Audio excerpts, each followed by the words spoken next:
The Cleveland Cavaliers select Evan Mobley. Has been a historical franchise in this league for years. We have a trade to announce. The Boston Celtics select Jason Tatum.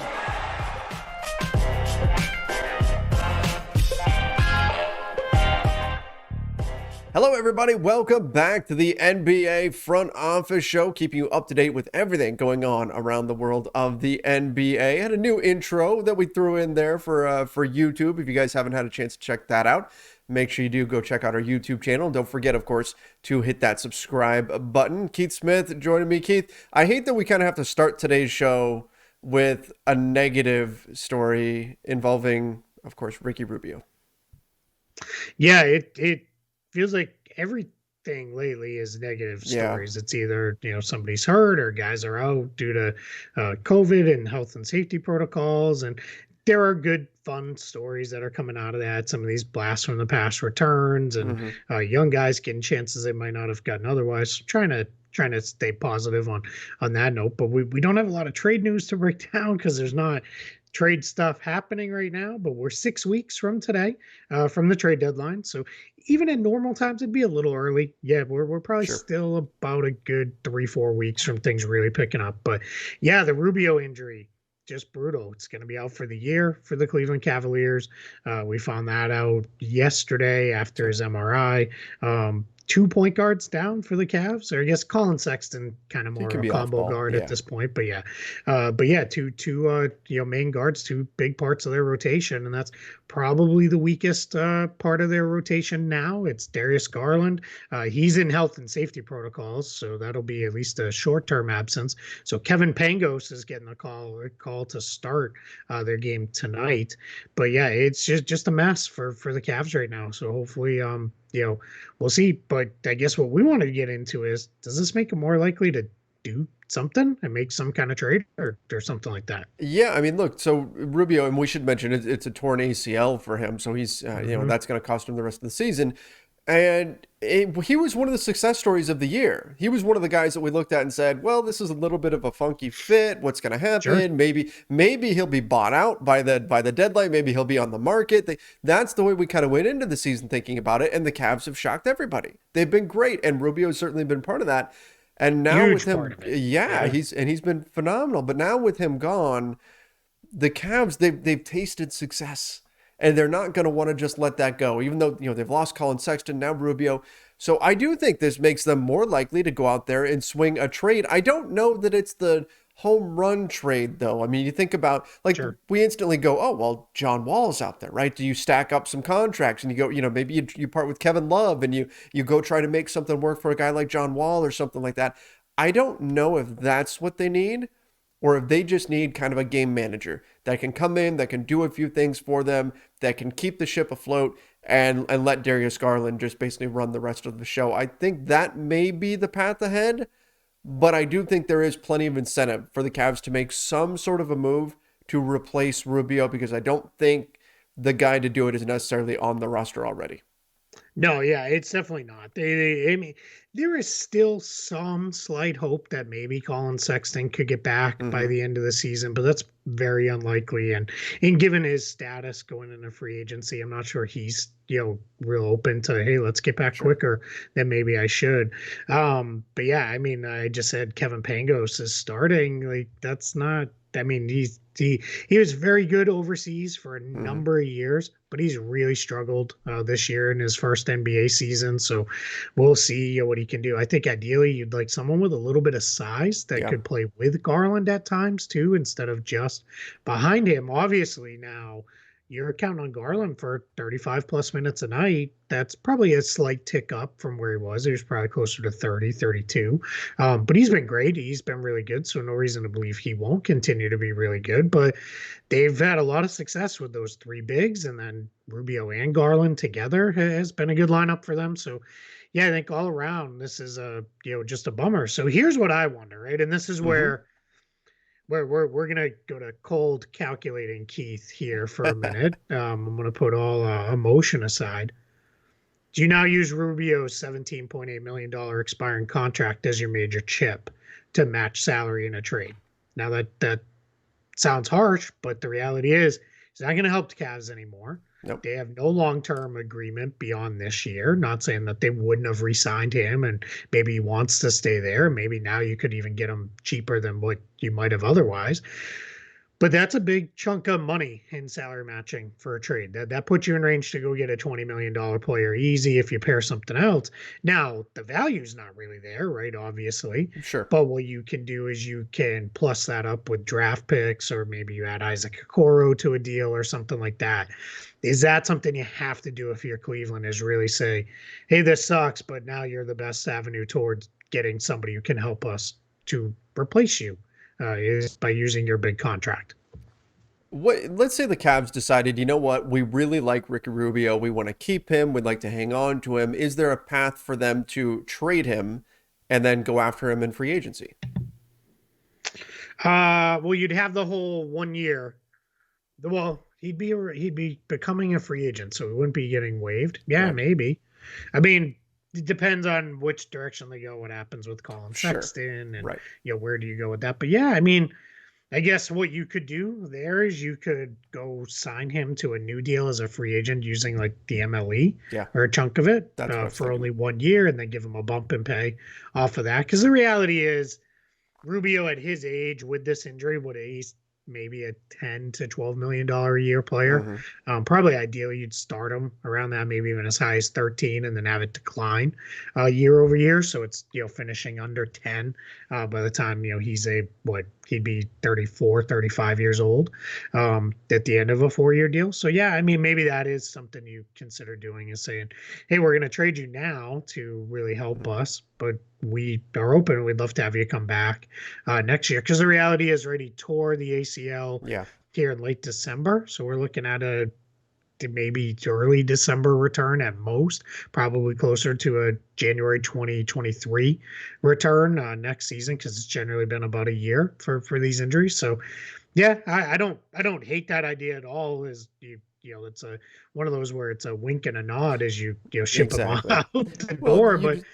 You have to have your cake and eat it too in that scenario, right? If you say, look, we liked what Rubio brought, we liked having him in our organization, our culture, all those sorts of things, you could still use that contract without completely closing the door on him coming back to the franchise. But I think maybe the better discussion topic, though, is who do you go after? Who's your target? If you're going to, let's say, whether you use the Rubio salary or not, or whoever you're going to do, what's the ideal target that, number one, is a good fit, and number two, is realistically attainable? We couldn't get off mute. Some would say the show just got a lot better. Yeah. I mean, you want to dream big and think Ben Simmons, right? Like that's kind of your dream big, but realistic targets, it gets a little trickier, because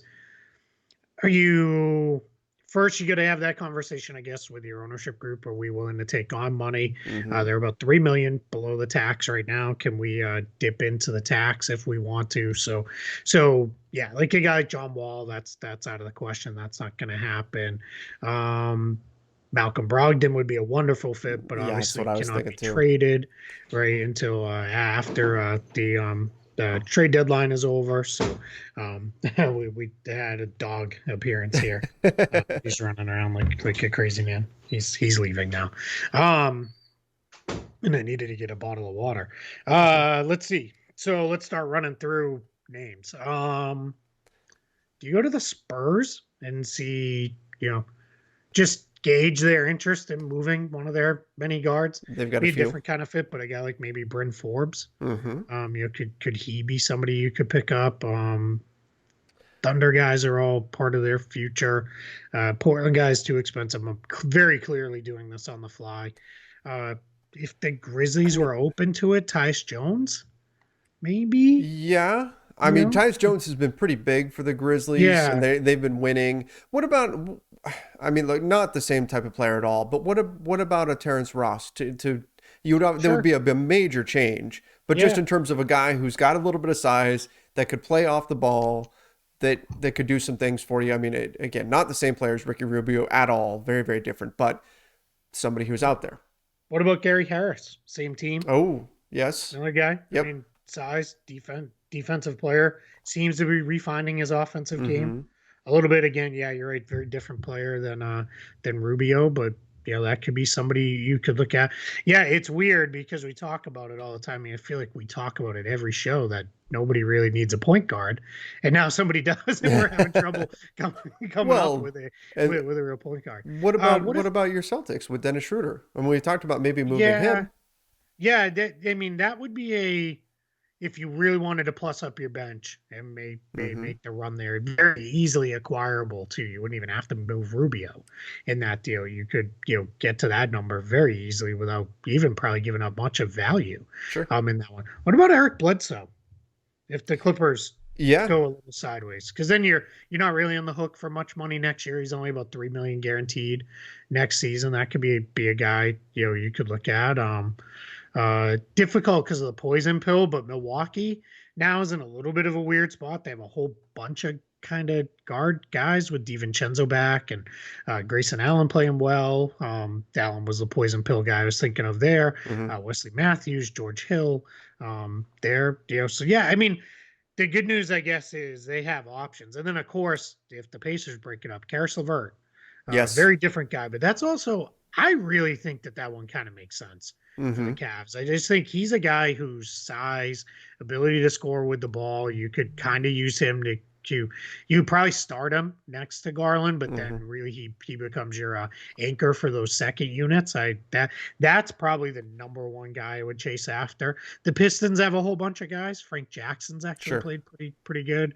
You can look at their Corey Joseph. Those are all much cheaper opportunity options if you wanted to go that route. But Karis LeVert just seems to make an awful lot of sense for Cleveland to go get if Indiana is doing that fire sale. That's an interesting one, especially, not the typical ball handling point guard that we tend to think of when we think of Ricky Rubio, right? Who's a guy who's a setup guy. He's a pass first point guard.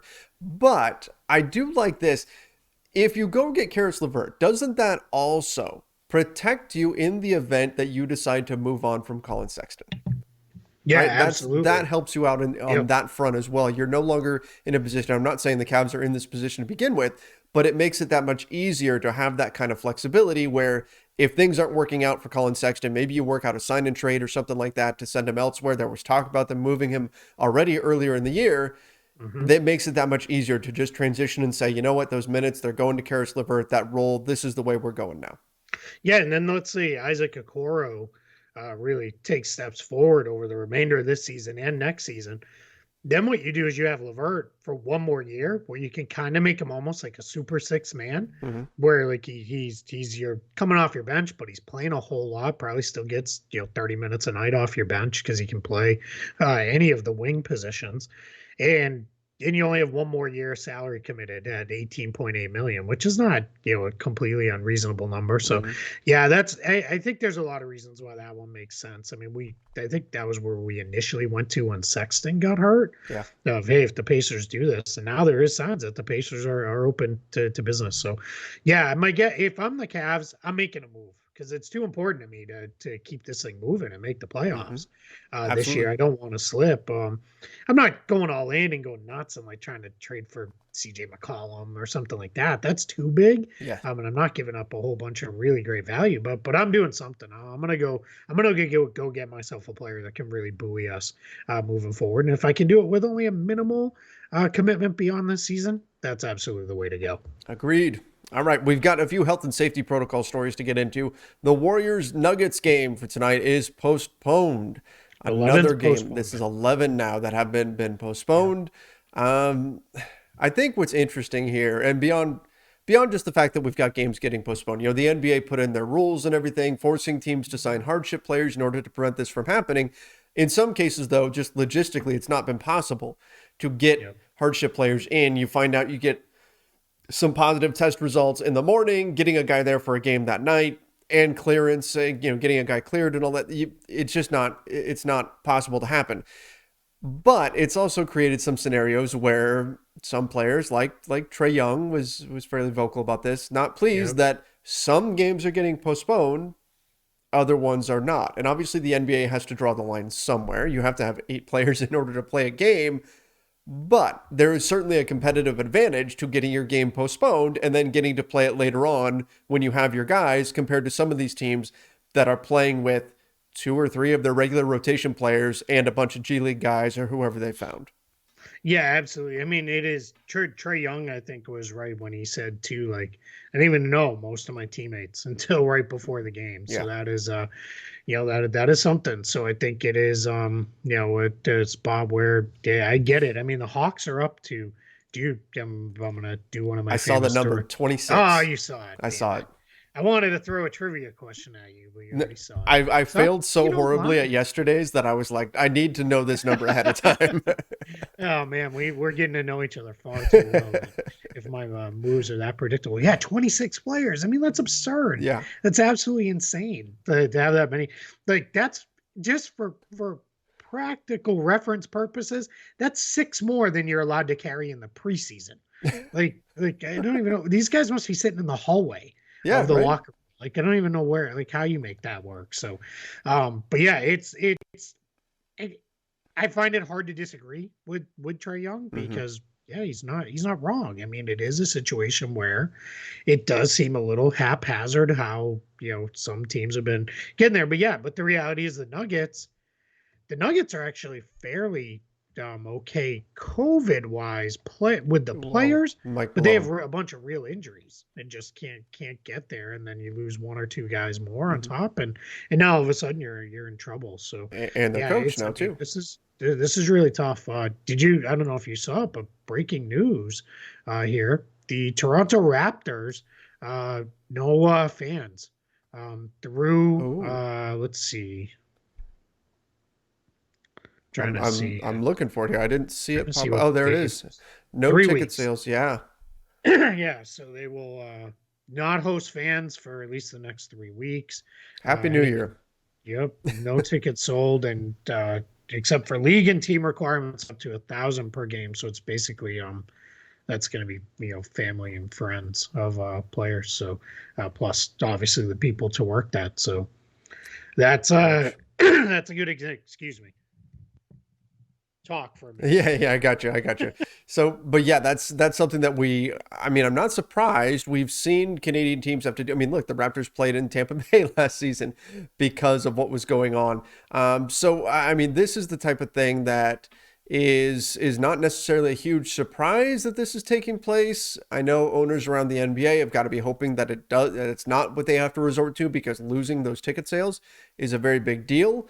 It's part of the reason why the NBA has gone to the health and safety protocols that they have, and having hardship players brought in, because they don't want to lose that revenue all over again, just like they did a couple of seasons ago. So it's something to keep an eye on. Will other teams follow suit? I think the differentiator here is that the Raptors are in Canada.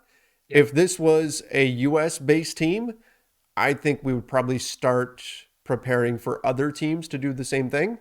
But I don't think we're quite there just yet, especially with the Raptors being a Canadian team. I think that leaves a little bit of a reason to pause before we assume that the US-based teams are going to do the same.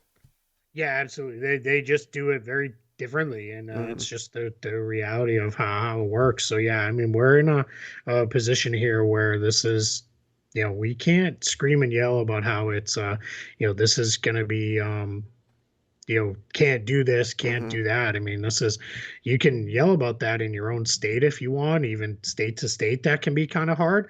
But in the position, we got more breaking news. Shams Charania, the Cleveland Cavaliers are in serious talks on a deal to acquire Lakers guard Rajon Rondo. There it is. So that is very interesting. Rondo is in health and safety protocols right now. In fact, I just did a story about that a little bit ago, but should be out now. soon. Unlike what NBA 2K will tell you, players who are injured can be traded. So now, light bulb. No.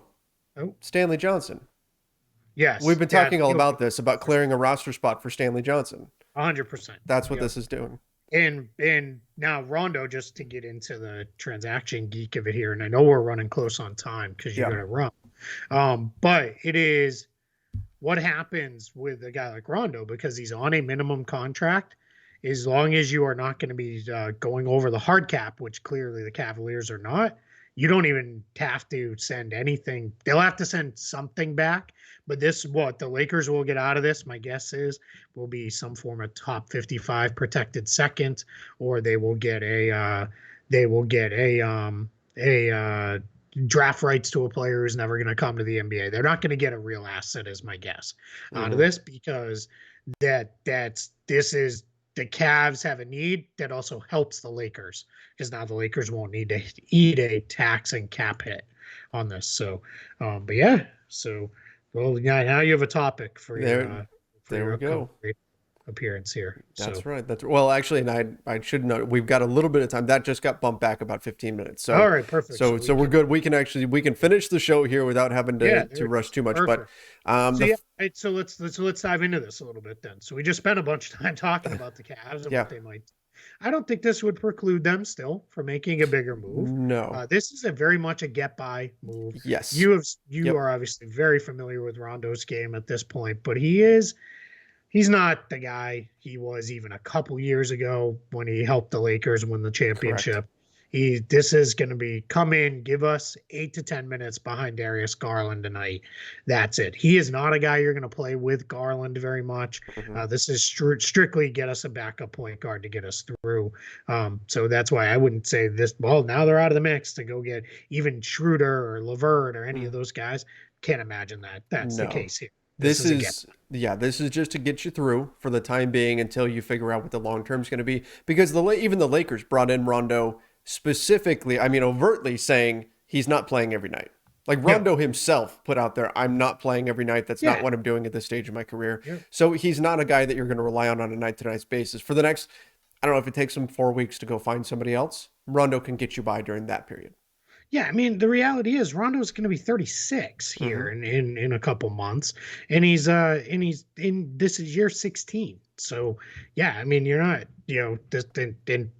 not to be rude, but he's not LeBron where we're like, all right, man, this dude's still got it, is going to keep cranking here as long as he wants to. Like this is there. From the Lakers side, you hit the nail on the head. They've been trying to figure out a way to retain Stanley Johnson, who they're very happy to have, and quite frankly fills a need for them as a wing with some size, because he's not a 6'4" guard like every other player on their roster.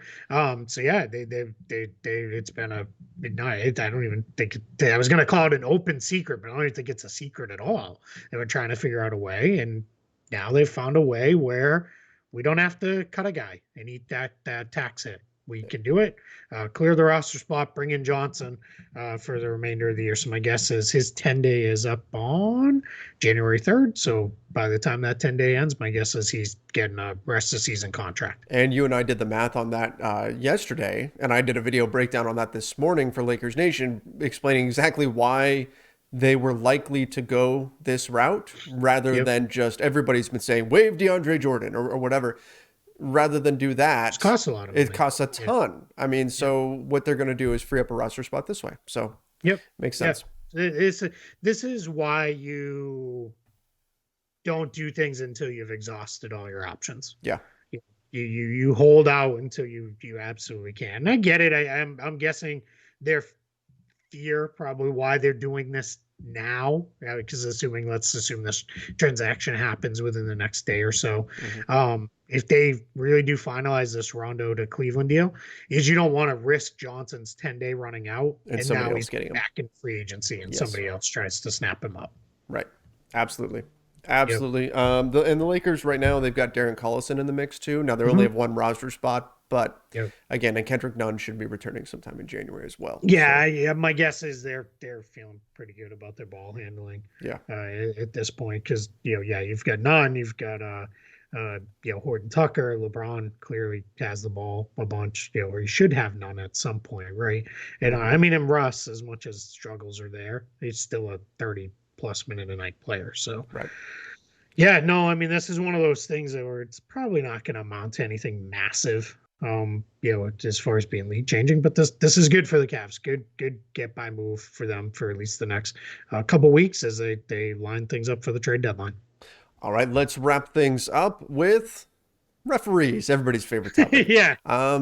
It's not just players that are going into health and safety protocols. It's referees Hey, as I'm well. sorry. Can I do one more thing? Yeah, yeah. On the Cavs. Sure. Sorry, they are gonna have to waive somebody because they are over on players, so they will have to waive somebody. My guess is probably Ed Davis. Mm-hmm. It's the guy who goes. He just doesn't play very And we much. talked about him yesterday being non-guaranteed, so Yep. easier to walk away from. Yep. So all right, go ahead. Talk referees until your heart is. Let's talk referees again. Everybody loves referees. 36% of referees are in health and safety protocols, which means the NBA has actually had to find replacement referees. Yeah, they've called up G League referees in order to come in and help out. Look, referees have a thankless job, but now you're going to get G League pro referees in training of sorts, right? G League refs coming in to ref NBA games because they're so short on referees. So I know fans like to get upset. I get upset too when we see missed calls, but we also try to remember that this game moves insanely fast to the point where even when we slow it down with our high-tech cameras, even then we have debate over, was that ball out of bounds? Who touched that last? Was it a foul or not? These referees are having to deal with things in real time. And so it's an extremely difficult job. But replacement referees, probably not going to make anything that much better. Fingers crossed, best of luck to them. But yeah, we may have a bit of a bumpy ride in terms of officiating over the next however long it takes for the refs to get healthy. Yeah, and now you're in a decent place to call up referees because the G League is shut down right now. The G League, quite frankly, out of a player shortage and not being able to fill out their own rosters, as half of the G Leagues in the NBA right now, is shut down for a little bit. So what we're seeing is they turn it to a slightly different way, and now these refs are available. And every year, it's weird. I don't think the average person knows.